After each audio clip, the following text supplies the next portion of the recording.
आखिर किसके साथ जाएंगे मुस्लिम मतदाता?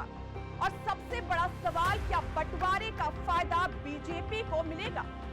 दरअसल पश्चिम बंगाल की सियासत में इन दिनों ऐसे ही कई सवाल गूंज रहे हैं, क्योंकि राज्य की लगभग 294 विधानसभा सीटों में से करीब 130 सीटें ऐसी हैं जहां मुस्लिम वोटर हार जीत तय करने की ताकत रखते हैं।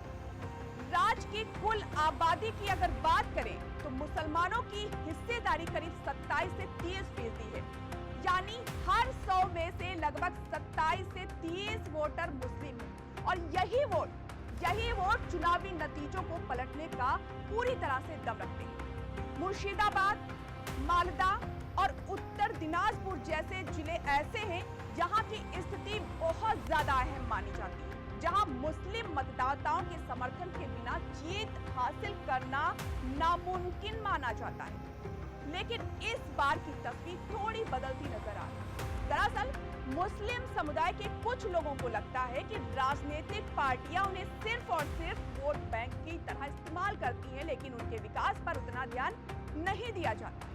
यही वजह है कि अब कुछ वोटर नए विकल्पों की ओर देखने लगे। इस बीच नौशाद सिद्दीकी के नेतृत्व वाला इंडियन सेकुलर फ्रंट एक नए दावेदार के रूप में उभरा है।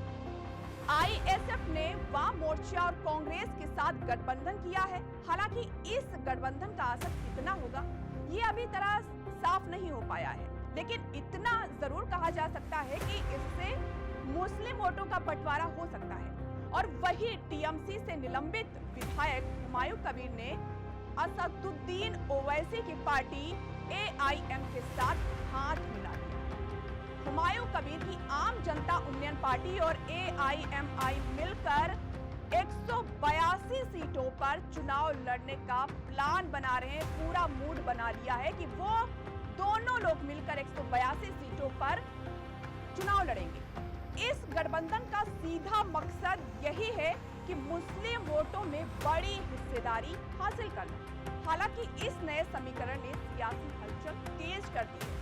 विपक्षी दलों का आरोप है कि इससे धर्मनिरपेक्ष वोट बटेंगे और बीजेपी को फायदा मिल सकता है। टीएमसी और कांग्रेस तो इस गठबंधन को बीजेपी की बी टीम तक बता रहे हैं, और वहीं दूसरी तरफ बीजेपी ने भी ओवैसी के इस कदम की आलोचना की है। दरअसल हुमायूं कबीर पहले टीएमसी का हिस्सा थे, लेकिन पार्टी विरोधी गतिविधियों के चलते उन्हें बाहर का रास्ता दिखा दिया था और इसके बाद उन्होंने अपनी नई पार्टी बनाई।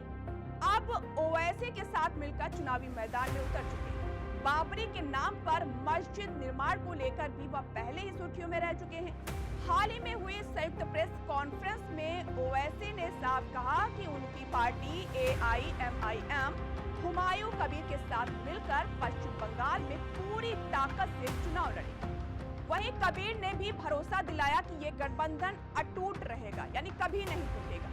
कुल मिलाकर पश्चिम बंगाल की सियासत में इस बार जबरदस्त टर्न और ट्विस्ट देखने को मिल रहे हैं। अब देखना ये होगा क्या मुस्लिम वोट बैंक का ये संभावित बंटवारा चुनावी नतीजों को नया मोड़ देगा या फिर पुराने समीकरण ही कायम रहेंगे।